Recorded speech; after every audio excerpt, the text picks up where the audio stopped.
오늘 우리가 읽었던 누가복음 12장 34절 맨 뒤에 있는 곳에 있는 말씀인데요. 너희 보물이 있는 곳에는 너희 마음도 있으리라 이렇게 말씀하셨습니다. 그래서 제목이 보물이 있는 곳에 마음도 있다. 제목을 좀 더 길게 쓰고 싶었는데 너무 길으면 안 될 것 같아서 그래서 너희 보물이 있는 곳에 너희 마음도 있다라고 하는 것에서 너희는 다 빼고 보물이 있는 곳에 마음도 있다라고 하는 제목으로 오늘 말씀을 전하려고 합니다. 34절 다시 우리가 읽어보면 보물이 있는 곳에 너희 보물이 있는 곳에 너희 마음도 있으리라 이렇게 말씀하고 있는데요. 이건 성경이 예수님의 말씀을 기록하고 있는 것입니다. 그래서 성경 속에서 가르쳐 주고 있는 이 말씀을 우리가 마음에 다시 한번 생각해 보고 새겨봐야 할 것입니다. 성경은 왜 이렇게 기록하고 있을까요? 사람은 자기가 소중히 여기는 곳 또는 여기는 것에 마음을 둔다고 하는 것이죠. 누구나 그래요.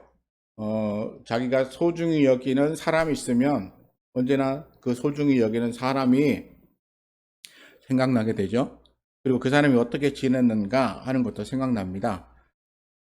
우리 젊으신 이제 이성에 대하여 관심을 갖고 또 사랑하고 결혼을 앞두고 있고 또 결혼한 지 얼마 안 된 분들은 자기가 관심이 있는 이성에 대해서 그런 마음이 들죠. 그 사람이 마음에 들면 그 사람이 늘 언제나 생각나요. 보고 싶어지고 관심이 가게 됩니다.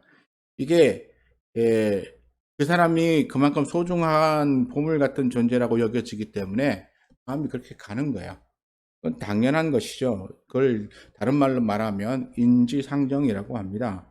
그래서 우리는 그렇다면 이렇게 연애하는 것 말고도 우리는 또 무엇에 그런 소중함을 느낄까요? 우리는 무엇을 소중히 여깁니까? 라고 하는 질문을 던진다면 과연 우리는 거기에 뭐라고 대답할 수 있을까요? 또 다른 말로 우리가 질문해 본다면 결정적인 순간에 우리가 선택해야 할 것이 있을 때 과연 우리는 무엇을 선택할 수 있을까? 우리는 한번 생각해 봐야 돼요. 그렇죠? 이 결정적인 순간에 선택하는 것에 대한 질문을 한 두 가지 정도 제가 가지고 왔는데요. 보통 사람들이 어떤 심리 상태를 이야기할 때 던지는 질문의 유형이에요. 사람들은 이렇게 질문합니다. 당신이 지금 혼자 여행을 떠난다면, 그리고 단 한 가지만을 가지고 갈 수 있다면, 당신은 무엇을 가지고 갈 것입니까? 라고 하는 질문이요. 여러분 혼자서 지금 여행을 떠나려고 하는데, 그런데 이 여행에 단 한 가지만, 그것이 사람이든지 또는 물건이든지 아니면 또 다른 것이든지 상관없는데 꼭 한 가지만 가지고 가라라고 한다면 여러분은 무엇을 가지고 갈까요? 어떻습니까? 여러분 이 질문에 금방 대답할 수 있겠습니까? 한번 생각해 보세요. 그리고 또 이런 질문도 있어요. 두 번째 질문은 또 어떤 이는 이렇게 얘기합니다. 만약 당신의 집에 지금 불이 났다면, 그래서 다급하게 소중한 물건을 꺼내야 하는데, 그런데 안타깝게도 당신이 물건을 가지고 나갈 수 있는 기회는 단 한 번뿐이고, 또 단 한 가지만 가지고 나갈 수 있다면, 당신은 무엇을 가지고 갈 것입니까? 라고 하는 질문이 있어요. 생각해 보세요, 지금. 뭐, 각자마다 자기 집에 있는 물건들이 다 다를 테니까, 또 자기 집에 자기가 가지고 있는 것이 다 다르죠? 근데 그 중에서 단 한 가지만 가지고 나가라 한다면, 당신은 무엇을 가지고 나갈 수 있을까? 이게 뭐, 그 심리, 뭐 이런 것에 이야기할 때 나오는 질문인데요. 여러분 어떻습니까? 음, 아내 되신 분들은 나는 우리 남편을 데리고 갈까? 라고 하시는 분들 계십니까? 결혼 연수가 오래될수록 그렇진 않더라고요. 어, 혹시나 그런데 자식을 데리고 갈 것이다. 이렇게. 아니면 어떤 분들은 이렇겠죠. 집안에 생겨는 비자금을 얼른 꺼내서 비상금을 꺼내서 갈 것이다. 아니면 자기 아내 집에 자기가 너무나도 소중하게 생각하고 있는 어떤 물건이 있는데 그것을 가지고 갈 거야 라고 하는 대답하는 분들도 있을 수 있을 것입니다. 제가 지금 대답을 들을 수 없기 때문에 무엇이라고 말할 수는 없지만 아마 제가 각 말로 지금 당장 이야기는 할 수 없어도 아마 여러분들 속으로나마 몇 가지 물건들을 이렇게 집을 거야. 그래, 이거 가져갈까? 가지고 갈까? 이거 그러면서 때로는 그게 사람일 수도 있고 또 어떤 분은 강아지나 고양이가 될 수도 있고요. 또 어떤 분들은 자기만이 가지고 갈 수 있는 너무나 소중한 다른 물건일 수도 있습니다. 정말 당신이 가지고 가야 할 또 가져가기를 원하는 그것이 무엇인지 우리가 한번 생각해 본다면 우리는 자신의 인생에서 나는 무엇을 위해서 살고 있는가를 생각할 수 있을 거야. 그런데 오늘 본문을 통해서 제가 이걸 봤어요. 조금 전에 던진 질문, 이 두 가지 질문을 우리 예수님께서 우리에게 똑같이 던지고 있다라고 하는 것을 봤습니다. 그래서 오늘 예수님께서 말씀하시는 것을 저는 이렇게 질문을 바꿔봤어요. 그 질문은 지금까지 우리가 우리의 집이라고 생각했던 현재의 삶 또는 인생이라고 하는 집에 갑자기 그리고 갑자기 아니고 집에 장차 그리고 반드시 불이 날 것인데 그리고 그렇다면 그리고 또 우리가 이 집을 갈 것인데 이 집을 떠날 때 가지고 나갈 단 한 가지를 우리에게 찾아서 그것을 미리 준비하라고 한다면 그렇다면 예수님께서 그런 메시지를 우리에게 경고하고 있는데 그렇다면 우리는 그 마지막 그 순간에 선택해야 할 물건은 무엇일까요? 그렇죠? 성경은 언제나 우리에게 똑같은 질문을 해요. 장차 반드시 이 세상은 종말이 올 것이다. 그리고 그 종말이 오는 그 마지막 순간에 우리에게 단 한 번에 그리고 단 한 가지만 예비해 두라. 그리고 그 예비한 것을 우리가 그때에 가지고 가게 될 것이다. 그렇다면 우리는 또는 여러분들은 무엇을 준비하고 무엇을 가지고 갈 것입니까? 성경은 그렇잖아요. 깨어 있으라. 도둑같이 오리니 너희는 깨어 있으라. 도둑같이 오신대요. 그런데 깨어 있으라.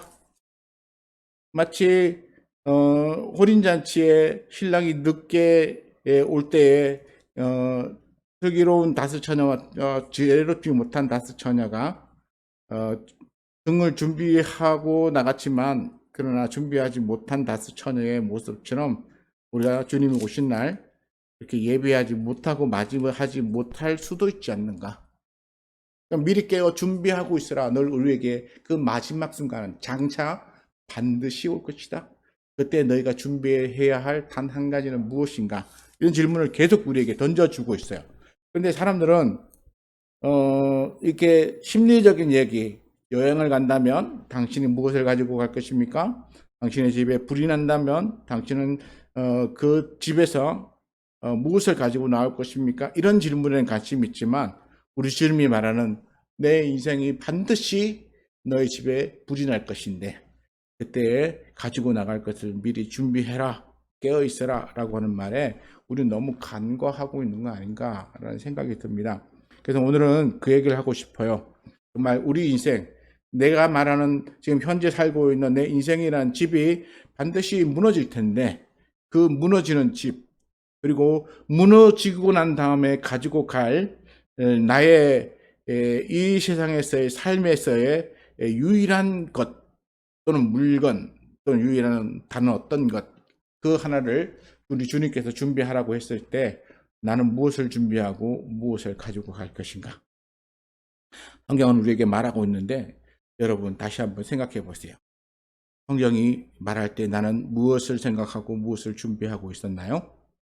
오늘 본문에 들어가서 보면 본문에 이렇게 말합니다. 무리 중에 한 사람이 이르되 선생님, 내 형을 명하여 유산을 나와 나누게 하소서라고 말합니다. 여기 무리 중에 나온 이 한 사람이 소중하게 여긴 게 뭘까요? 이건 유산이에요. 부모님으로부터 물려받은 유산인데 아마 형이 다 가져가거나 아니면 대부분을 가져간 것 같아요. 그랬더니 이 사람이 예수님께 나와서 형의 유산을 나누어 달라라고 그렇게 요청합니다. 그런데 예수님은 딱 거절해 버리시죠. 어떻게 거절합니까? 이 사람아, 누가 나를 너희 재판장이나 물건은 나누는 자로 세웠느냐? 이러고는 예수님께서 이 요청하는 자에게 요구를 거절해 버리십니다. 그러면 예수님은 왜 거절하셨을까요? 어쩌면 이 사람이 억울할 수도 있잖아요. 정말 형이 힘이 세서 다 가져가 버렸으니까 부모로부터 정당하게 물려받아야 될 유산을 물려받지 못할 수도 있었을 텐데, 근데 예수님께서는 딱 거절해 버리셨습니다. 거절해 버린 이유를 성경 본문 속에서 찾아볼 수가 있는데요. 15절에 보니까 이렇게 나옵니다. 그들에게 이르시되 탐과 모든 탐심을 물리치라. 사람의 생명이 그 소유에 넉넉한 데 있지 아니하니라. 이렇게 말씀하셨어요. 이 말은 무엇일까요?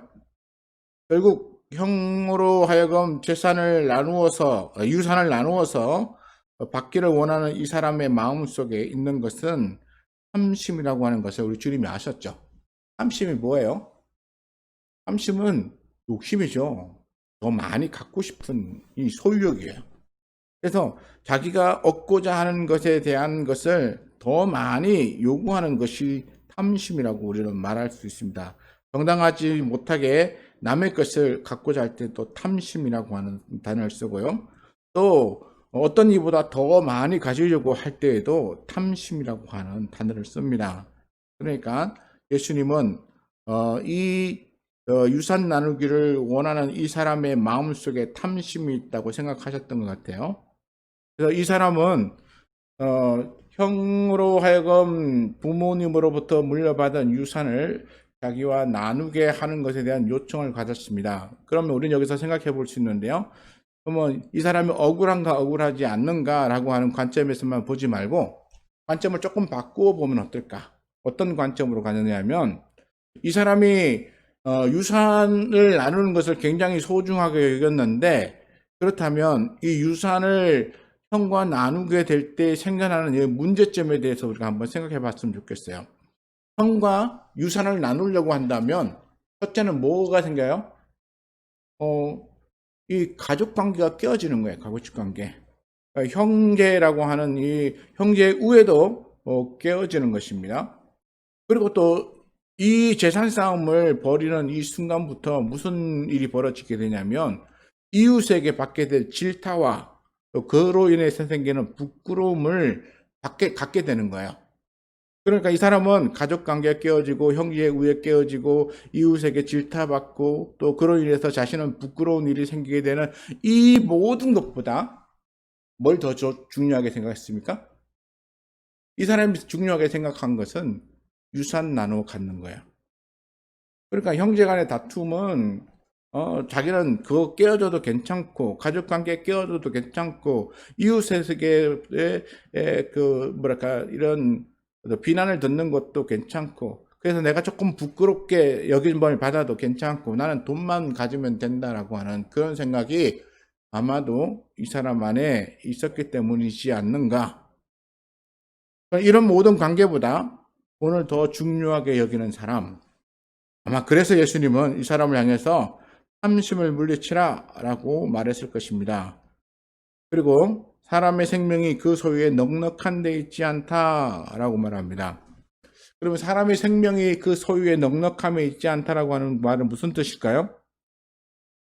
이 안에서 우리가 한 가지 생각해 봐야 될 게 뭐냐면 사람의 생명이란 게 무엇인가라고 하는 것도 한번 생각해 봐야 돼요. 사람의 생명이 무엇인가? 여기에 대한 질문에 대한 대답이 없이는 우리가 소유의 넉넉함이라고 하는 것이 가져다 줄 것에 대한 오해의 길을 우리가 제대로 잡을 수가 없어요. 그리고 넉넉함이라고 하는 것은 대체 뭘까? 저는 이 넉넉함에 대해서 이렇게 생각했어요. 빛나게 해주는 것, 또는 영광, 또는 부요하게 해주는 것, 뭐 이렇게 생각했습니다. 사람의 생명은 무엇이냐? 첫 번째, 육신의 목숨일 수 있죠. 두 번째는 영혼의 생명, 그래서 영생이라고 하는 것으로 말할 수 있을 것입니다. 어쩌면 예수님은 이 두 가지를 같이 언급하시기도 했는데요. 좀 더 영혼의 생명 쪽에 가깝지 않을까 저는 생각해 봅니다. 그러니까 사람이 이 목숨이나 또는 영혼의 생명이나 이 모든 것들을 유지해 나가는 데 있어서 또는 자신의 삶을 더 윤택하게 만드는 것에 있어서는 물질만으로는 가능한 것이 아니다라고 하는 것을 예수님께서 답변을 주고 싶었던 거예요. 그러니까 좀 더 많이 갖기를 원하는 이 사람은 이 모든 관계가 다 깨어져도 부끄러운 일을 겪어도 나는 이 형으로부터 재산을 나누어 받아서 좀 더 여유롭게 살면 그게 더 나은 삶이라고 생각했던 이 사람에게 그게 너의 생명을 넉넉하게 만들어주지 않는다. 다시 말해서 윤택하게 또는 빛나는 좀 더 영광스러운 삶으로 만들어주지 않는다라고 말씀하시는 겁니다. 그런데 많은 사람들이 무슨 생각해요? 이 사람하고 똑같이 생각해요. 내 소유가 좀 더 많아지면 나는 넉넉해질 거야. 그리고 내가 또 많은 것을 가지면 사람들이 나를 부러워하고 존경해 줄 거야 라고 하는 것이죠. 그래서 얼마나 많은 사람들이 이 부를 위해서 달려갑니까? 얼마나 많은 사람들이 자신의 부끄러움을 이 돈과 바꾸면서 살아갑니까? 얼마나 많은 사람들에게 또 피해를 주면서 이 소유의 넉넉함을 갖기 위해서 그렇게 재산을 불리려고 하는 일들이 얼마나 많습니까? 이것은 예수님 시대에 이 사람의 질문에만 거치는 것이 아니라 요즘 현재를 살아가고 있는 사람들이 더 심한 것 같아요. 요즘 돈이면 모든 것이 다 해결된다라고 하는 그런 말이 있어요.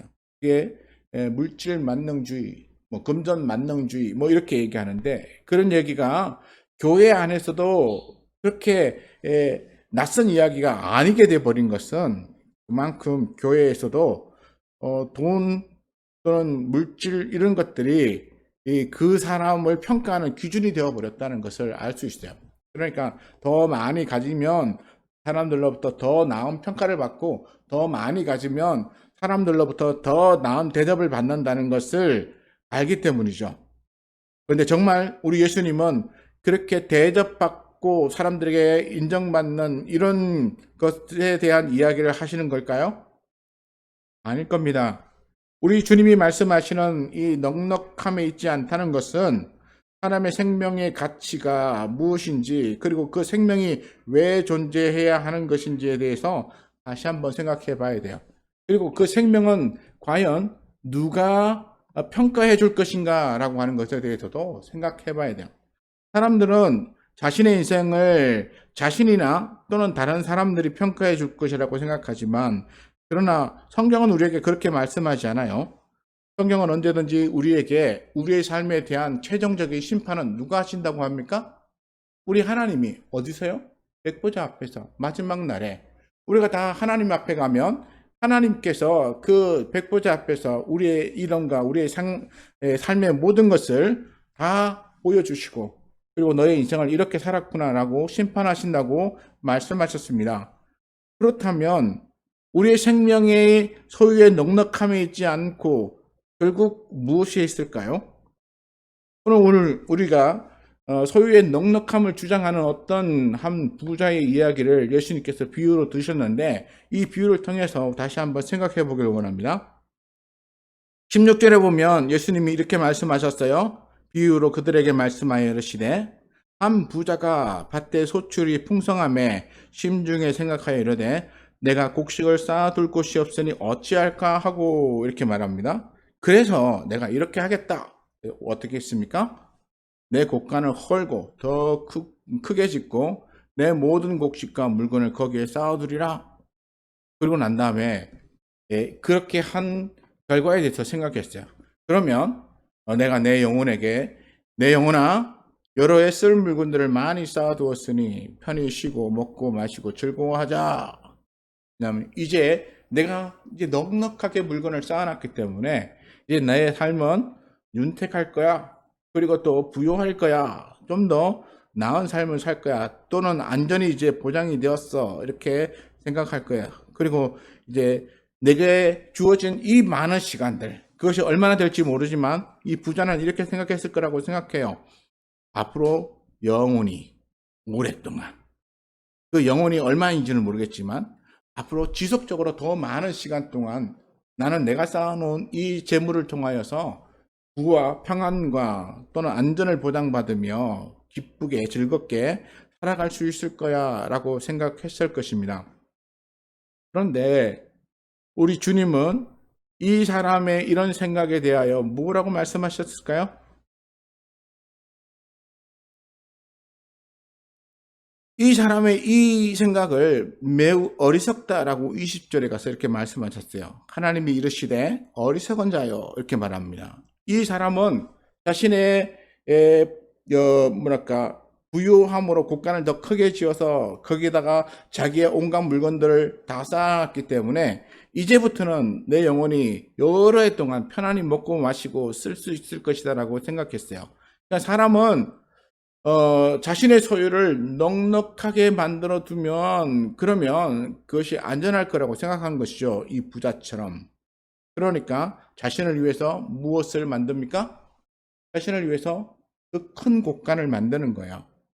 그리고 그 곳간 안에다가 자기가 가지고 있는 모든 소유물을 다 집어넣는 거예요. 그래서 하나도 낭비되지 않도록 안에다가 철저하게 다 집어넣어서 그리고 자신을 위해서 이 곳간을 사용하기로 그래서 자신의 앞날을 위해서 예비하는 부자였어요. 그걸 생각해 보면 이런 사람은 어떤 사람이에요? 굉장히 지혜로운 사람이죠. 자기의 그 장래를 위해서 예비할 줄 아는 사람, 그리고 자기의 장래를 미래를 위해서 계획할 줄 아는 사람. 이 부자는 계획하고 준비하고 그리고 준비된 것을 실천하는 굉장히 실천력도 뛰어난 사람이에요. 그러면 사회적 가치로 말할 때 이 사람은 굉장히 지혜로운 사람이에요. 그런데 우리 주님은 이 지혜로운 사람을 향해서 어리석은 자라고 말씀하셨어요. 그렇다면 이렇게 자신을 위하여 곳간을 채우고 지혜롭게 준비하는 듯한 이 사람의 이 지혜를 우리 주님은 인정하지 않으신다는 것이죠. 그럼 세상의 가치로 볼 때는 굉장히 지혜로운 사람이었지만 그러나 정말 우리 예수 믿는 사람들이 가져야 할 가치관은 과연 어디에 있는가?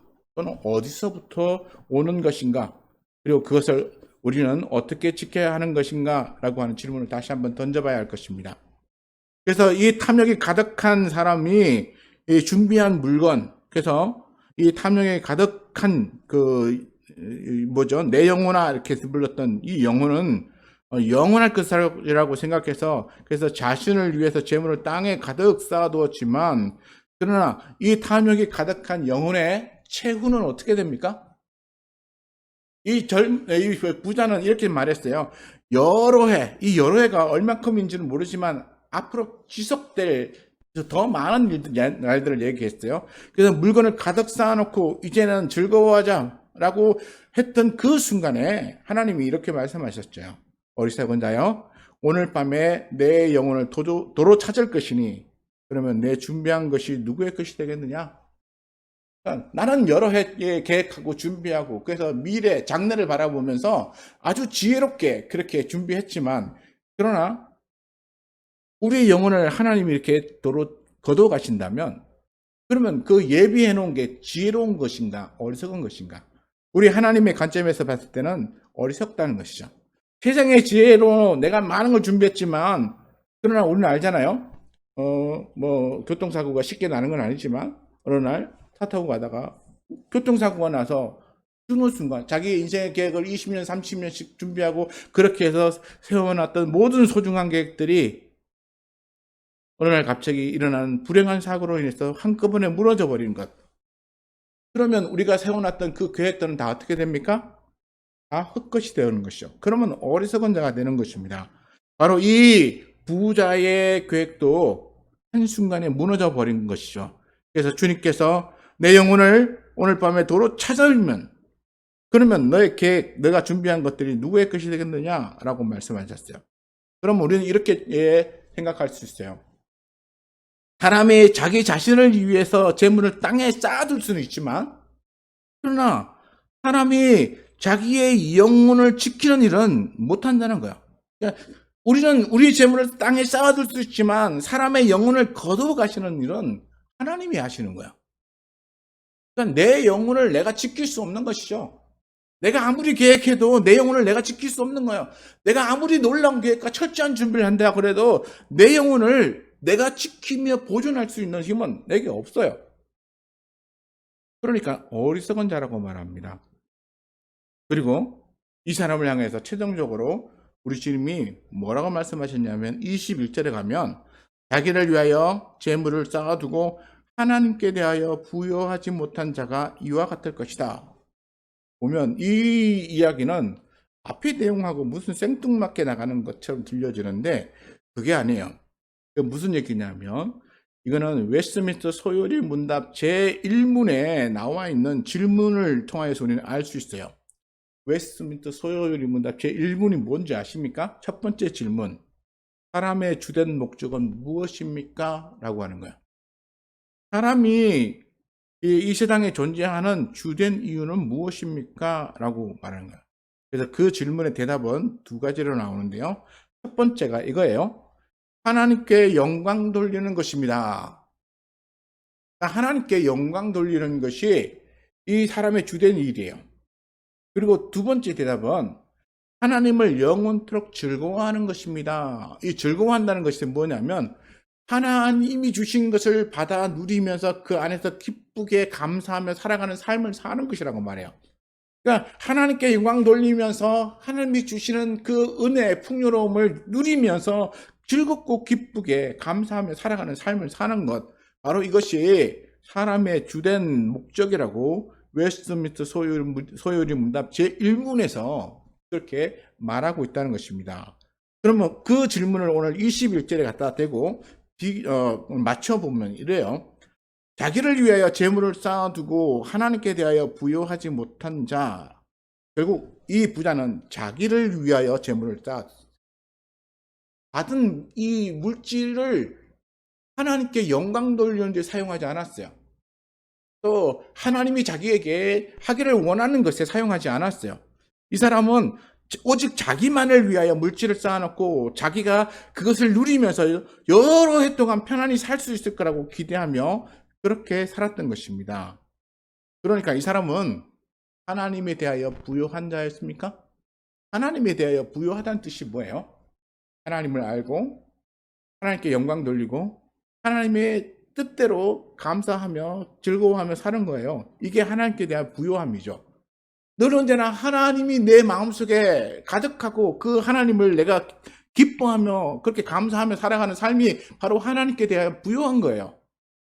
내 욕심을 위하여, 내 계획을 위하여 내가 막 놀라운 계획을 준비하고 이 세상 사람들이 깜짝 놀랄 만한 그런 것을 준비했다 할지라도 그게 자기만을 위한 것인 거죠. 하나님께 영광 돌리기 위한 것이 아니라는 것입니다. 그러니까 자기를 위하여 재물을 쌓아두는 이 부자는 어리석은 자이고 하나님께 대하여 부여하지 못함으로 그의 어리석음은 분명히 드러난 것입니다. 이 말씀에 고린도전서 10장 31절에 이런 말씀이 있어요. 어떤 게 있냐면 그런즉 너희가 무엇을 마시든지 너희가 먹든지 마시든지 작업 잘못 읽었는데요. 고린도전서 10장 31절에 그런즉 너희가 먹든지 마시든지 무엇을 하든지 다 하나님의 영광을 위하여 하라. 그러니까 무엇을 먹고 마시는 것조차도 우리가 뭐예요? 하나님의 영광을 위해서 하는 거야. 이게 소요리 문답 두 번째 답, 하나님을 영원토록 즐거워하는 거야. 우리가 먹을 때도 그다음에 무엇을 마실 때도 또 무엇을 할 때도 다 하나님의 영광을 생각하며 그 안에서 우리가 행하는 것이 바로 하나님을 영원토록 즐거워하는 우리의 삶이라는 것이죠. 이게 하나님에 의해서 창조된 사람들이 해야 될 첫 번째 우리가 삶이라는 것입니다. 그런데 자기만을 위하여 재물을 쌓아두는 거, 그리고 다른 사람을 돌아보지도 않는 거, 이 부자는 자기를 위하여 더 큰 창고를 지었어요. 먼저 있던 창고를 헐었습니다. 먼저 있던 창고에 꽉 찼으면 남은 건 어떻게 할까 고민하다가 이웃에게 나눠줬었으면 훨씬 더 좋았을 텐데, 우리 주님은 뭐라고 말씀하셨습니까? 우리 주님은 이렇게 말씀하셨어요. 우리 아까 교동문에서 읽었는데, 거기에 보면 잠깐만 어디 있죠?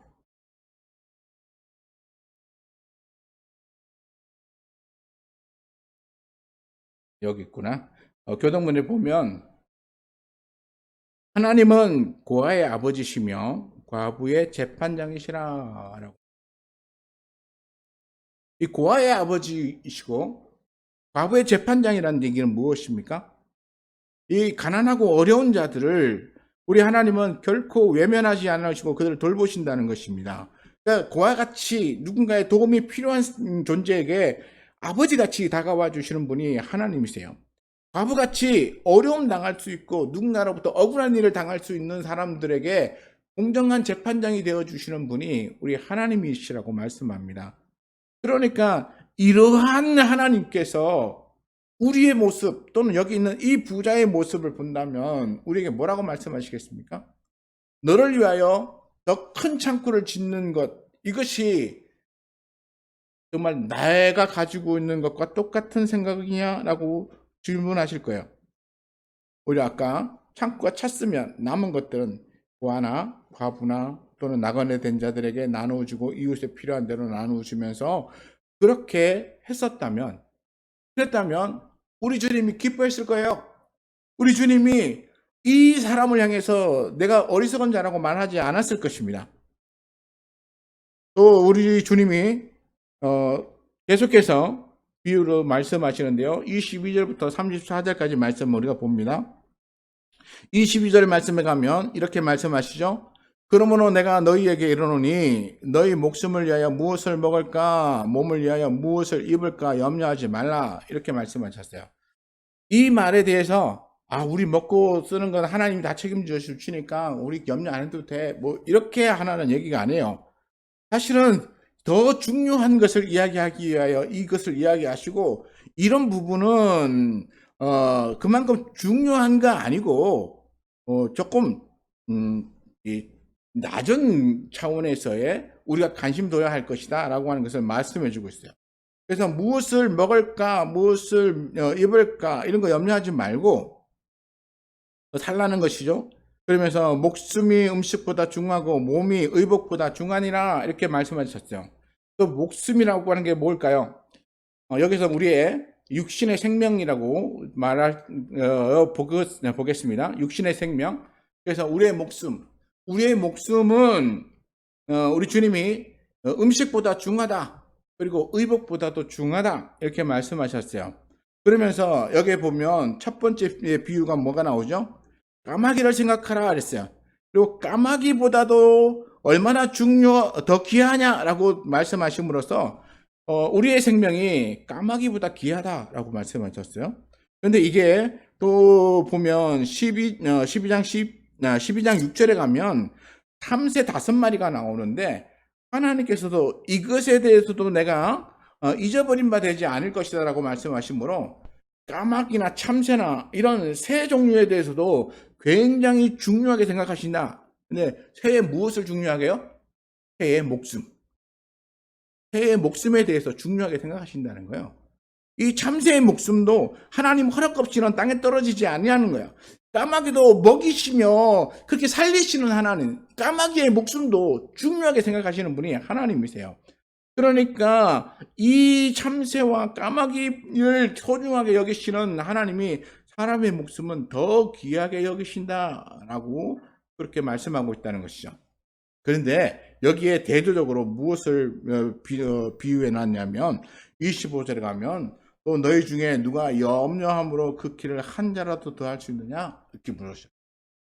우리 주님은 이렇게 생뚱맞는 것들을 자꾸 연결해 놓으셨는데 이 생뚱맞은 질문이 전혀 생뚱맞지 않다는 것을 우리가 알 수 있어요. 어떻게 알 수 있냐면, 자, 우리가 염려하며 살아요. 뭘 염려하며 살죠? 22절에 가니까 이렇게 나옵니다. 너희 목숨을 위하여 무엇을 입을까 몸을 위하여 무엇을 입을까 염려하지 말라. 그러니까 여기에 나와 있는 이 사람에 대해서 말씀하시기를 무엇을 먹고 무엇을 입는 것에 대하여 사람들은 염려하며 살고 있다라고 하는 것이죠. 오늘날 우리도 어떻습니까? 여러분들 당장 여기를 예배 끝나고 가시면 당장 무엇부터 하시길 염려하세요? 오늘 점심 뭐 먹지? 걱정하시죠? 그리고 저녁에 뭐 하지? 아마 무엇을 먹을까 입을까 이런 것 때문에 염려하며 살아요. 그러면 염려하며 걱정하며 살아가는 그 삶을 우리 주님께서는 뭐라고 하셨냐면 너희 키가 한 자라도 더 할 수 있겠느냐라고 하는 질문으로 바꾸셨어요.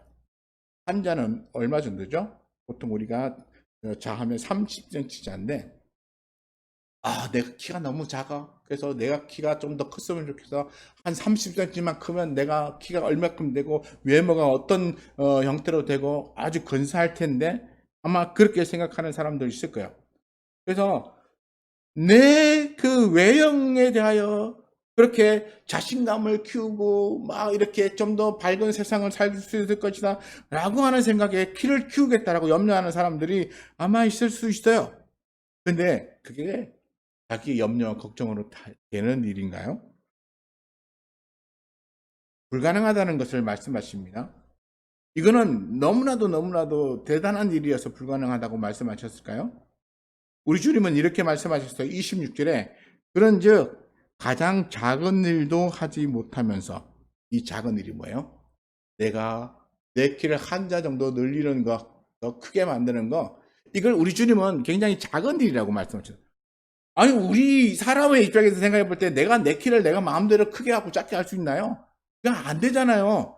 그건 불가능한 일이라고 생각하는데 우리 주님은 그런 일에 대해서 그건 작은 일이다. 그것도 가장 작은 일이다 라고 말씀하셨어요. 그러면 가장 작다는 것의 의미가 뭘까? 할 수 있느냐 할 수 없느냐가 가장 크고 작은 것을 판단하는 기준은 아닐 거란 얘기죠. 그러면 이 가장 작다는 의미는 다른 것에 있을 거예요. 어떤 거냐면 키를 30cm 늘리는 것과 이 줄이는 것에 그것이 가져다 줄 그 어떤 삶의 또는 자신의 생명과 생각해 봤을 때 그 가치가 굉장히 작다는 거야. 30cm 정도 키가 커서 뭐 키가 150 되는 사람이 30cm 크면 180 정도 되면 거칠한 키에 아주 외모가 건장하고 이러면 다른 사람에게 관심 갖겠죠. 여인 같으면 한 170 정도 되고 날씬하고 이러면 사람들의 이목을 쫙 끌 겁니다. 관심도 갖고 뭐 TV나 뭐 이런 데서 배우나 또는 가수나 뭐 모델 이런 걸 할 수도 있을 거예요. 그렇게 해서 인생이 달라질 수 있는 대단한 가치라고 생각했는데 우리 주님은 그것을 가장 작은 일이라고. 그런 것이 우리 생명에 무슨 영향을 줄 것이냐라고 하는 것에 대하여 말씀하십니다. 그러면서 어찌 이런 작은 일도 못하면서 다른 일에 대해서 염려하냐. 이 다른 일이라고 하는 게 뭔지 아셔야 돼요. 이 다른 일이라는 것은 뭐냐면 내가 내 목숨을 연장하기 위하여 나를 위하여 준비하고 계획하고 그리고 그것을 쌓아놓는 거예요. 그러니까 내 목숨을 위하여 무엇을 먹을까? 이거죠. 자기 생명을 위하여 무엇을 먹을까, 무엇을 마실까 걱정하는 거예요. 그리고 내가 나를 위하여 이 부자처럼 곳간에다가 잔뜩 쌓아두면 내 영혼이 그것으로 인해서 평안히 오랫동안 안전하게 그렇게 살아갈 수 있을 거라고 생각하는 이 어리석음이에요.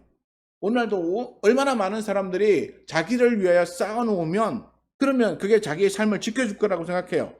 그리고 또 자기가 쌓아놓고 자기 자식에게 물려주면 그 자식의 삶도 그것이 지켜줄 거라고 생각해요. 그런데 우리 주님은 그런 것은 너희가 하는 게 아니다 라고 말해요. 너희가 하는 게 아니고 누가 하는 거라고요? 20절에 나와 있는 것처럼 오늘 밤에 내 영혼을 도로 찾으리니 누가 찾습니까? 하나님이요. 하나님이 찾을 거라고 말해요. 그리고 또 27절에 가면 이번에 백합화에 대해서도 얘기하시네요. 백합화에 보면 백합화는 실도 만들지 않고 짜지도 아니한데 그가 입은 그것이 솔로몬의 모든 영광보다 뛰어나다 훌륭하다라고 말씀하셨어요. 자, 여기서 우리가 생각해 봐요. 솔로몬이 가진 영광은 무엇일까요? 솔로몬. 솔로몬이 가진 영광을 평가하는 기준은 무엇이고 또 어디에 있나요? 우리는 솔로몬이 가지고 있는 영광에 대해서 딱 생각하면 왕, 그것도 아주 훌륭한 왕. 많은 사람들에게 이름이 알려진 왕이죠. 아주 부유한 왕이었어요. 그리고 그의 권세 아주 대단했죠.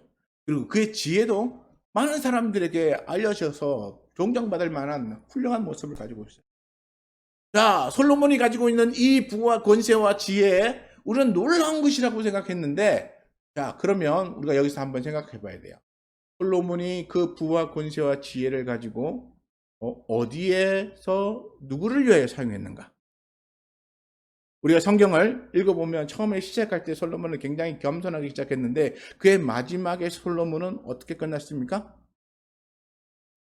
하나님께 영광이 되지 않고 오히려 우상을 섬기는 그런 아주 혼란스럽고 어지러운 그런 나라를 만들고 끝났어요.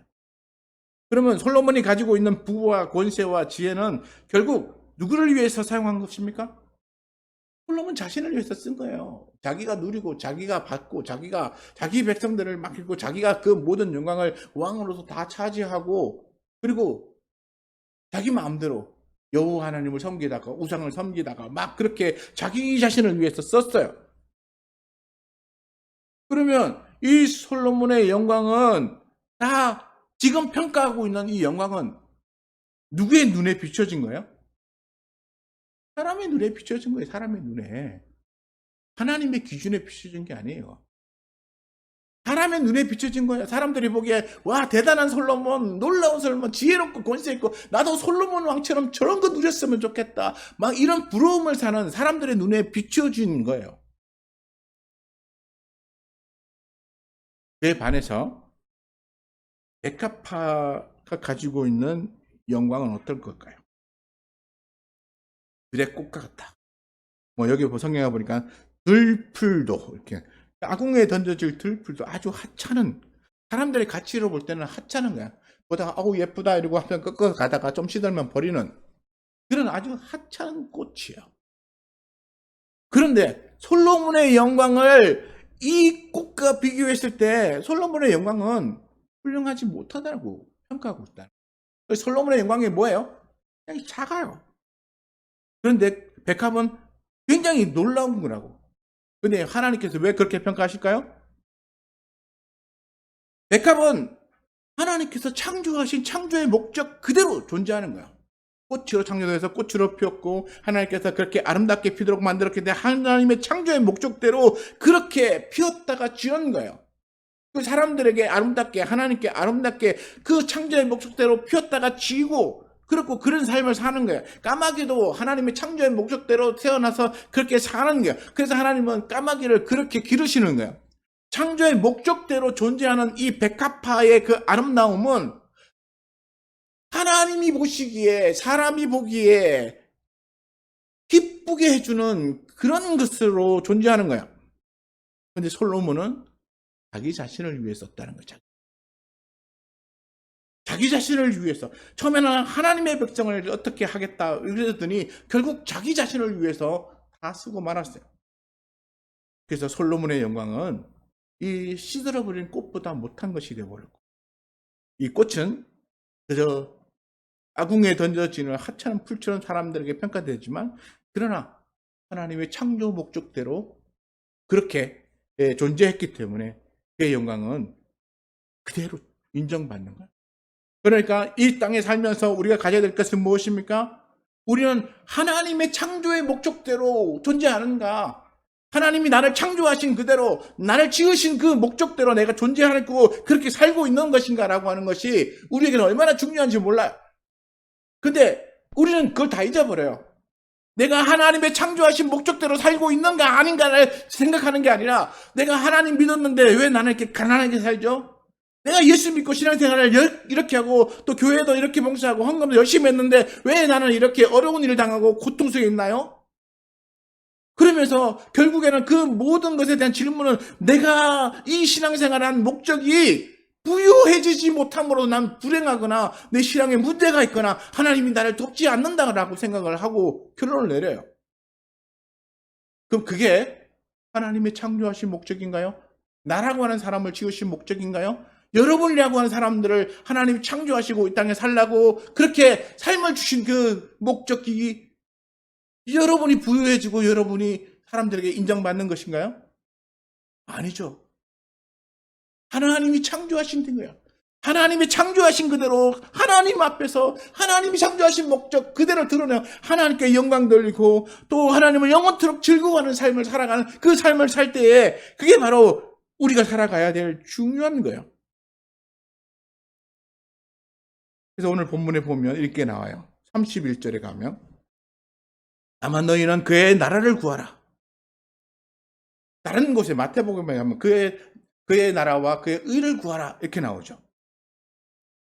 우리 창조된 사람들이 해야 될 목적은 하나님의 나라와 그의 의를 구하는 거예요. 하나님의 뜻을 구하고 하나님의 뜻대로 살아가면서 백합이 창조된 목적대로 사는 것처럼 내가 하나님께서 지어서 이 땅에 존재하게 한 이유대로 내가 살아가는 것이야말로 하나님께 영광 돌리는 거예요. 근데 그거 안 하고 나는 왜 부유해지지 못합니까? 왜 나는 다른 사람처럼 성공하지 못합니까? 왜 나는 내가 하는 일마다 다 이렇게 뭔가 사람들에게 인정받지 못할까요? 이렇게 생각하면 평가 기준을 세상 사람들의 기준으로 만들어버리면 나는 이 어리석은 부자 같아요.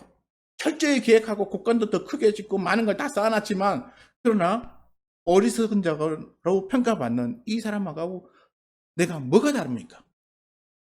우리 신앙인들이 가져야 할 가치관은 오늘도 내가 부유하게 살거나 사람들에게 인정받거나 권세를 가진 것이 아니라 나는 하나님이 나를 창조하신 목적대로 잘 살고 있는가? 하나님이 나로 하여금 이 땅에 살게 하신 그 이유대로 내가 잘 살고 있는가? 그걸 생각하며 내가 그대로 살고 있지 못할 때는 고치고 그리고 그대로 잘 살고 있다면 더 열심히 살아간. 그래서 마지막 때는 주님이 나로 하여금 이 땅에 살게 하신 이유대로 내가 최선을 다하여 살았습니다. 마치 무익한 종처럼 그렇게 고백하고 그리고는 주님 앞에 가는 것이죠. 이게 그거예요. 그래서 우리 주님이 뭐라고 말씀하셨습니까? 32절에 가면 적은 무려 무수하지 말라. 너희 아버지께서 그 나라를 너에게 주시기를 기뻐하시느니라. 그러니까 하나님의 나라를 구하는 사람에게는 하나님이 그 나라를 주시겠다는 거예요. 세상에서 재물을 구하고 자기의 그 넉넉함을 구하는 사람들은 혹시나 그걸 얻을 수는 있을지 몰라도 무엇을 못 얻어요? 하나님의 나라를 못 얻는 거예요. 하나님의 나라를 얻기 위하여 우리가 해야 될 소중한 것이 있는데 33절에 가니까 이렇게 나옵니다. 너희 소유를 팔아 구제하여 낡아지지 않는 배랑을 만들라. 곧 하늘에 둔 바 다함이 없는 보물이니 거기는 도둑도 가까이 하는 일이 없고 좀도 묻는 일이 없느니라. 여기 보면 이 재물을 어떻게 쓰라고 말합니까? 재물을 다 팔아가지고 구제하는 일에 쓰라는 거야. 가난한 자를 돕는 일에. 그 고아의 아버지신 하나님께서 이 고아 같은 도움이 필요한 사람들에게 주라는 거예요. 그리고 권세 있는 사람들은 과부의 재판장이신 하나님 것처럼 너희도 가난하고 어려운 사람들을 위하여 공평한 재판을 해줄 줄 아는 자가 되라고 말하는 거예요. 이 모든 것들을 그렇게 사용하라는 거야. 이 세상에서 어렵고 힘들고 도움이 필요한 사람들을 위하여 사용하라는 거야. 그렇게 하면 그 재물은 결코 도둑도 좀도 먹지 않는 곳에 보관될 것인데 거기가 어딥니까? 그게 바로 하나님의 나라죠.